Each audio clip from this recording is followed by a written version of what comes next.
बिस्मिल्लाहिर्रहमानिर्रहीम। आज जिस मौजू पर बात करेंगे वो है 14 अगस्त।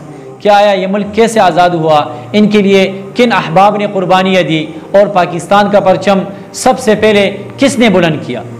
तो ये बहुत अहम बातें हैं जिससे हमारे नौजवान नस्ल नावाकिफ़ है।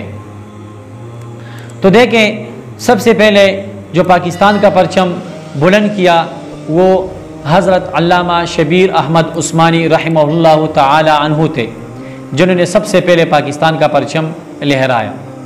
और बानी पाकिस्तान कायद आज़म मोहम्मद अली जना रहमहुल्लाह ताला अन्हु ने ये वसीयत भी लिखी थी और ये वसीयत फरमाया था, अगर मैं मर गया तो मेरा जनाजा जो है वो हज़रत अल्लामा शबीर अहमद उस्मानी रहमहुल्लाह ताला अन्हु पढ़ाएंगे।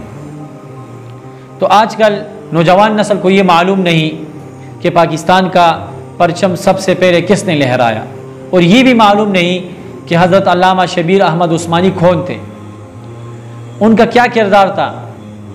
यहाँ तक कि मैं बताऊँ कि बानी पाकिस्तान का ये नसीहत थी कि अगर मैं मर गया तो मेरा जनाजा शबीर अहमद उस्मानी पढ़ाएंगे। और सबसे पहला झंडा जो बुलंद किया, लहराया, वो अल्लामा शबीर अहमद उस्मानी साहब थे। ये हमें मालूम होना चाहिए, यह हमारा एक तारीख़ है। तो तारीख़ को भुलाना नहीं चाहिए, तारीख़ को याद रखना चाहिए। तो इसी तरह अगर आज़ादी की तरफ देखें तो बहुत सारे उलमा ने इस मुल्क के लिए कुर्बानियाँ दी, अपने बच्चों को यतीम कराया, अपनी बीवियों को बेवा किया। तारीख़ में ये महफूज है कि कलकत्ता से लेकर लाहौर तक हर एक दरख्त से उलमा की लाशें लटकी हुई थी, और इसी तरह कसीर तादाद में आवाम को भी शहीद किया गया। तब जाके ये मुल्क जो है ये आज़ाद हुआ। तो ये दिन जब आता है, बजाय हम गाड़ी में इंडिया का गाने लगाए और बाहर पाकिस्तान का परचम लहराए, तो ये मुल्क से वफ़ादारी नहीं है, ये उन शहीदों की खून से बेवफाई है। हमें तारीख़ देखना चाहिए कि ये मुल्क आज़ाद कैसे हुआ, और हमें ये अपने बच्चों को ये सबक देना चाहिए कि ये मुल्क बड़ी कुर्बानियों से हमने हासिल किया, हमारे अकाबिरीन ने हासिल किया, जो हम मज़े से ज़िंदगी बसर कर रहे हैं। तो इन 14 अगस्त के दिन हमें 2 रकात शुक्राना नफल अदा करना चाहिए, बजाय कि हम बाजे बजाए, गाने लगाए, डांस करें। ये मुल्क न डांस से हासिल हुआ, न गानों से हासिल हुआ, न बाजों से हासिल हुआ। इस मुल्क के लिए उलमा ने, आवाम ने खून दिया है, तब जाके ये मुल्क हासिल हुआ।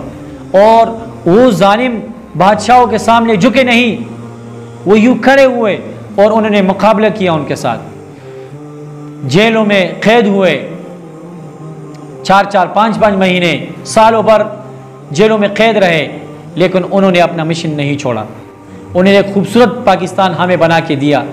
तो हमें भी पाकिस्तान से वफादारी करनी चाहिए, ताकि हमारी नई नस्ल जो आने वाली है वो भी देखे कि हमारा मुल्क कैसे आज़ाद हुआ। हमें उनको ये सबक देना चाहिए कि इस मुल्क के लिए एक तवील तरीन जंग लड़ी है, एक तवील तरीन जहद की है, तब जाके ये मुल्क जो है ये आज़ाद हुआ। ये मुल्क गानों से, बाजों से और डांस से हासिल नहीं हुआ।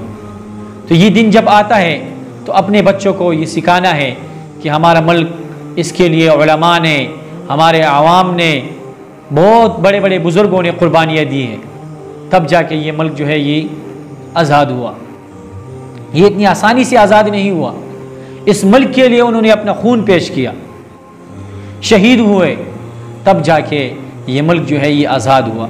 आज हम एक आज़ाद मुल्क में रह रहे हैं, और आज भी हमें चाहिए कि हम मुल्क के वफ़ादार रहें, हम इस परचम के साथ वफ़ा करें।